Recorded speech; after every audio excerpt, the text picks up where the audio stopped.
சேலம் மாவட்டம் ஏற்காடு சேர்வராயன் மலையில் தோன்றும் சரபங்கா நதி ஓமலூர், சின்னப்பம்பட்டி, எடப்பாடி உள்ளிட்ட பகுதிகளை கடந்து தேவூர் அருகே காவிரியில் கலக்கிறது.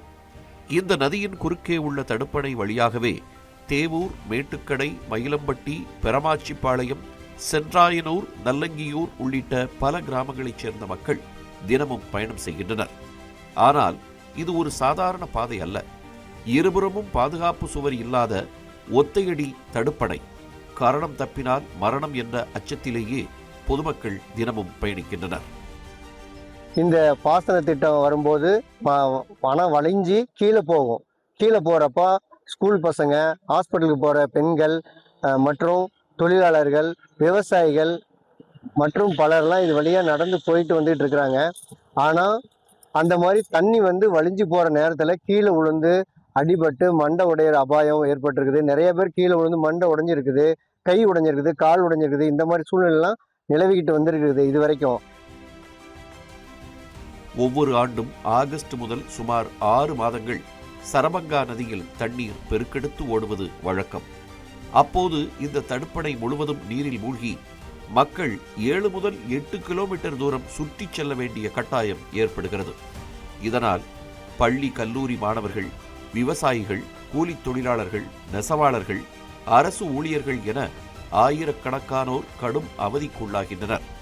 அவசர சிகிச்சைக்காக செல்ல வேண்டிய சூழலிலும் கூட இந்த பாதை பெரிய தடையாக மாறுவதாக மக்கள் வேதனை தெரிவிக்கின்றனர். அது இல்லாம இந்த பக்கம் அந்த பாலம் இல்லைன்னா சுத்தி போறதுக்கு 7 கிலோமீட்டர் 8 கிலோமீட்டர் இருக்கு. அது இல்லாம அந்த சரௌண்டிங்ல இருக்கிற குழந்தைங்க எல்லாம் ஸ்கூலுக்கு அனுப்புறதுக்கும் சிரமமா இருக்கு. எதுவா இருந்தாலுமே அந்த குழந்தைங்க அங்கிருந்து தேவூர் ஸ்கூலுக்கு வரதுனாலும் 7 கிலோமீட்டர் 8 கிலோமீட்டர் தாண்டி வர மாதிரி இருக்கு. அதனால ஸ்கூல்ல, கவர்மெண்ட் ஸ்கூல்லையுமே கூட அவங்க சேர்த்துறது இல்லை. அந்த ஏரியாவில் பஸ் கூட்டிட்டு போற மாதிரி அங்க கூட்டிட்டு போய்க்கிறாங்க. தற்போது தண்ணீர் வடிந்திருந்தாலும் ஆபத்து மட்டும் குறையவில்லை. மழை காலங்களில் வழுக்கி விழுந்து பலர் காயமடைவதாக கூறும் அப்பகுதி மக்கள் கடந்த 50 ஆண்டுகளுக்கும் மேலாக மாவட்ட ஆட்சியர், சட்டமன்ற உறுப்பினர், நாடாளுமன்ற உறுப்பினர், முதலமைச்சரின் தனிப்பிரிவு என பல்வேறு அலுவலகங்களுக்கு கோரிக்கை மனுக்கள் அனுப்பியும் இதுவரை நிரந்தர தீர்வு எதுவும் கிடைக்கவில்லை என்று ஆதங்கத்தை பதிவு செய்கின்றனர்.